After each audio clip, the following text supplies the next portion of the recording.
कल्पना करो, तुम एक पुरानी एंटीक गुड़िया खरीदते हो, लेकिन फिर देखते हो कि वह अपने आप हिल रही है।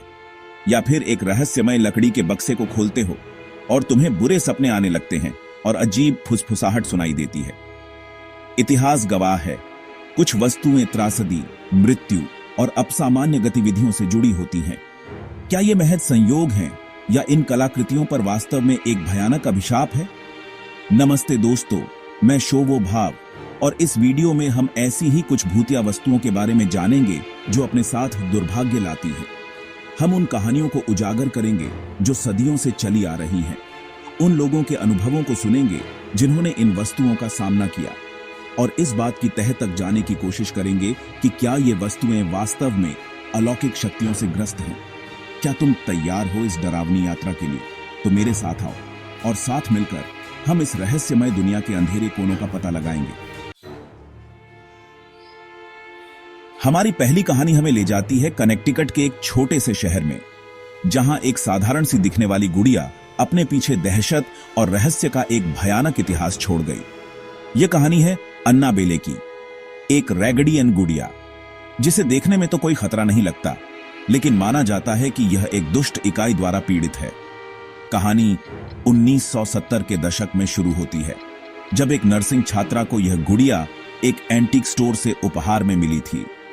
शुरू में तो सब कुछ सामान्य लग रहा था, लेकिन जल्द ही गुड़िया अजीबोगरीब हरकतें करने लगी। वह अपने आप हिलती थी, कमरे से गायब हो जाती थी और यहां तक कि खून से सने हुए कागज के टुकड़े भी छोड़ती थी। जैसे जैसे गुड़िया की अजीबोगरीब हरकतें बढ़ती गईं, छात्रा और उसके रूममेट को शक होने लगा कि कुछ गड़बड़ है।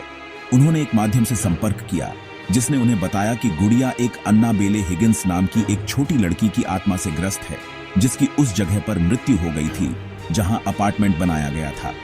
माध्यम ने दावा किया कि अन्नाबेले की आत्मा लड़कियों के प्रति स्नेह रखती है और वह उनके साथ रहना चाहती है। हालांकि लड़कियों को जल्द ही एहसास हो गया कि गुड़िया में रहने वाली आत्मा उतनी भी मासूम नहीं है जितनी वह दिखती है। एक रात लड़कियों के एक दोस्त लू पर गुड़िया ने हमला कर दिया।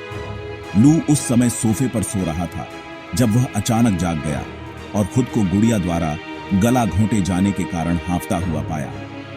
उसकी छाती पर खरोंच के निशान थे और उसे ऐसा लग रहा था जैसे कोई उसे मारने की कोशिश कर रहा हो। इस घटना के बाद लड़कियों ने प्रसिद्ध पैरानॉर्मल इन्वेस्टिगेटर एड और लोरेन वॉरेन से संपर्क किया।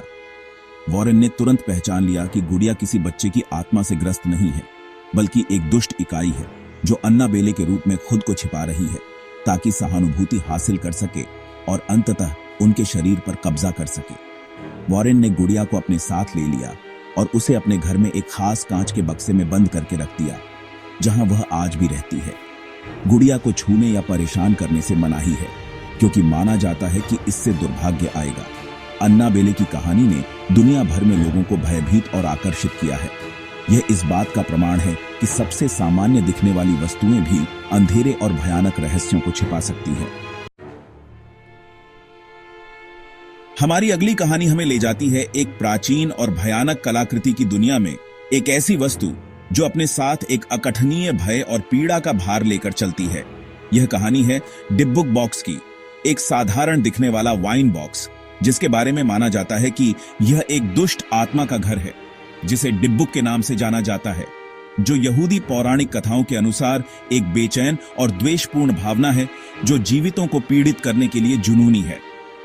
डिब्बुक बॉक्स की कहानी 20वीं सदी की शुरुआत में पोलैंड में शुरू होती है, जहां इसे एक यहूदी शरणार्थी ने खरीदा था, जिसने दावा किया था कि यह उसकी दादी का था, जिन्होंने इसे एक बुरी आत्मा को फंसाने के लिए इस्तेमाल किया था। बॉक्स को खोलने या बेचने के खिलाफ सख्त चेतावनी के साथ इसे एक अटारी में छिपा दिया गया था, जहां यह द्वितीय विश्व युद्ध के बाद तक बना रहा। युद्ध के बाद बॉक्स एक ऐसे व्यक्ति के हाथ लग गया जिसने अनजाने में उसे खोल दिया, जिससे दुर्भाग्य और पीड़ा की एक भयानक श्रृंखला शुरू हो गई। ऐसा कहा जाता है कि बॉक्स खोलने वाले व्यक्ति ने भयानक मतिभ्रम और बुरे सपने का अनुभव किया और जल्द ही उसकी मृत्यु हो गई। समय के साथ डिब्बुक बॉक्स ने कई मालिकों को बदल डाला, जिनमें से प्रत्येक ने अजीबोगरीब और अस्पष्टीकृत घटनाओं का अनुभव किया। बीमारियां, वित्तीय बर्बादी, रिश्तों में दरार और यहां तक कि मौतें भी रहस्यमय बॉक्स के कब्जे से जुड़ी हुई थी। बॉक्स की सबसे प्रसिद्ध कहानी केविन मैनलिस नामक एक प्राचीन वस्तुओं के डीलर से जुड़ी है, जिसने 2001 में ईबे पर बॉक्स खरीदा था। मैनलिस को बॉक्स प्राप्त होने के तुरंत बाद ही अजीबोगरीब घटनाओं का सामना करना पड़ा, जिसमें उसके कर्मचारियों के साथ अजीब दुर्घटनाएं, उसकी मां का स्ट्रोक और उसके घर में एक भयानक गंध का आना शामिल है।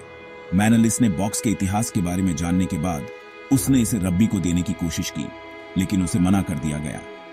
हताश होकर उसने अंततः बॉक्स को एक पैरानॉर्मल इन्वेस्टिगेटर जेसन हैक्सन को बेच दिया, जो कई वर्षों तक बॉक्स का अध्ययन करने के बाद इसे एक अज्ञात खरीदार को बेच दिया। द बुक बॉक्स की कहानी अलौकिक दुनिया की शक्ति और उन अज्ञात ताकतों के प्रति एक सतर्क कहानी के रूप में कार्य करती है, जो हमारी समझ से परे है। Chapter 3 hope diamond. खूबसूरती का अभिशाप हमारी अगली कहानी हमें चमकदार और सम्मोहक रत्नों की दुनिया में ले जाती है, जहां सुंदरता और अभिशाप एक दूसरे से जुड़े हुए हैं।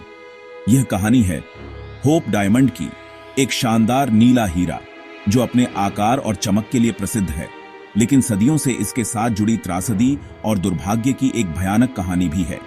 होप डायमंड की कहानी 17वीं शताब्दी में भारत में शुरू होती है, जहां इसे एक फ्रांसीसी व्यापारी जीन बैप्टिस्ट टैवर्नियर ने खरीदा था, जिसने इसे एक मंदिर से चुराया था।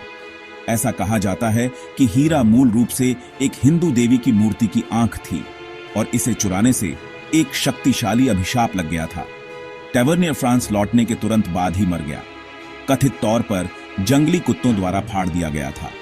हीरा ने उसके बाद कई मालिकों को बदल डाला, जिनमें से प्रत्येक को दुर्भाग्य का सामना करना पड़ा, जिसमें वित्तीय बर्बादी, बीमारी, हिंसा और मृत्यु शामिल है। हीरे के सबसे प्रसिद्ध पीड़ितों में से एक फ्रांसीसी राजा लुई 16वें और उनकी पत्नी मैरी एंटोनेट थे, जिन्होंने फ्रांसीसी क्रांति के दौरान अपने सिर कलम करवा लिए थे। हीरा अंततः बैंकर हेनरी होप के पास आ गया, जिसके नाम पर इसका नाम पड़ा। होप परिवार पर भी हीरे के अभिशाप का कहर बरपा, जिससे वे दिवालिया हो गए और कई अन्य दुर्भाग्यों का सामना करना पड़ा। 20वीं शताब्दी की शुरुआत में हीरा हैरी विंस्टन नामक एक न्यूयॉर्क के ज्वेलर के पास आ गया, जिसने इसे वॉशिंगटन डीसी में स्मिथसोनियन इंस्टीट्यूशन को दान कर दिया, जहां यह आज भी प्रदर्शित है। हालांकि स्मिथसोनियन ने दावा किया है कि होप डायमंड के साथ कोई अभिशाप नहीं जुड़ा है, लेकिन इसके भयानक इतिहास को नकारा नहीं जा सकता है। यह रत्न उन अज्ञात ताकतों की याद दिलाता है जो हमारे आसपास मौजूद हैं, और उन अदृश्य बंधनों की जो हमें अतीत से जोड़ते हैं। चैप्टर 4 दी हैंड्स रेजिस्ट हिम कैनवास का अभिशाप। हमारी अंतिम कहानी हमें कला की दुनिया में ले जाती है, जहां सुंदरता और भय एक साथ मिलते हैं। यह कहानी है दी हैंड्स रेजिस्ट हिम की, एक पेंटिंग जो अपने अशांत इतिहास और अजीबोगरीब घटनाओं के कारण कुख्यात हो गई है, जो इसके निर्माण के बाद से ही इसके साथ जुड़ी हुई है। इस पेंटिंग को 1972 में बिल स्टोनहम नामक एक कलाकार ने बनाया था, जिसमें एक युवा लड़के और एक भयावह दिखने वाली महिला गुड़िया को एक कांच के दरवाजे के सामने खड़े हुए दिखाया गया है। स्टोनहम ने दावा किया था कि यह पेंटिंग उनके बचपन की एक तस्वीर पर आधारित है और वह दरवाजा उनके और पालक माता पिता के घर के बीच एक बाधा का प्रतिनिधित्व करता है। पेंटिंग के पूरा होने के तुरंत बाद ही अजीबोगरीब और अस्पष्टीकृत घटनाएं होने लगीं। स्टोनहम ने दावा किया कि जिस गैलरी में पेंटिंग प्रदर्शित की गई थी, वहां के लोगों ने आंकड़ों को रात में हिलते हुए और पेंटिंग से बाहर निकलते हुए देखा था। उन्होंने यह भी सूचित किया कि गैलरी के मालिक की और एक कला समीक्षक की रहस्यमय परिस्थितियों में मृत्यु हो गई। दोनों ने पेंटिंग देखने के बाद ही दम तोड़ दिया था। समय के साथ दी हैंड्स रेजिस्ट हिम ने एक भयानक प्रतिष्ठा हासिल कर ली, और कई लोगों ने दावा किया कि इसे देखने के बाद उन्हें बीमार, बेहोश या अजीबोगरीब घटनाओं का अनुभव हुआ। कुछ लोगों ने तो यह भी दावा किया है कि पेंटिंग में रहने वाली संस्थाएं उनके सपनों में दिखाई दी हैं या उनके साथ शारीरिक रूप से छेड़छाड़ की है। आज दी हैंड्स रेजिस्ट हिम को दुनिया की सबसे प्रेतवाधित पेंटिंग में से एक माना जाता है, और यह इंटरनेट पर व्यापक रूप से प्रसारित होती है, जहां इसे अक्सर अजीबोगरीब और अस्पष्टीकृत घटनाओं की कहानियों से जोड़ा जाता है। पुत्रों, क्या तुम तैयार हो अलौकिक का सामना करने के लिए? तो दोस्तों, क्या तुम इन कहानियों को सुनकर डर गए? क्या तुम मानते हो कि वस्तुएं अलौकिक शक्तियों से ग्रस्त हो सकती हैं? या ये महज किस्से हैं जो हमें डराने के लिए बनाए गए हैं? मुझे नीचे कमेंट में जरूर बताना कि तुम क्या सोचते हो। और अगर तुम्हें ये वीडियो पसंद आया तो लाइक और सब्सक्राइब करना ना भूलें और घंटी के निशान को दबाकर सभी सूचनाएं चालू करें ताकि तुम्हें मेरे आने वाले वीडियो की जानकारी मिलती रहे। इको शुवो पर जल्द ही मिलते हैं और भी डरावनी और रहस्यमय कहानियों के साथ। तब तक के लिए सावधान रहना और अपने आसपास की दुनिया पर ध्यान देना। हो सकता है कि तुम्हें एहसास ना हो, लेकिन अलौकिक हमेशा तुम्हारे आसपास है।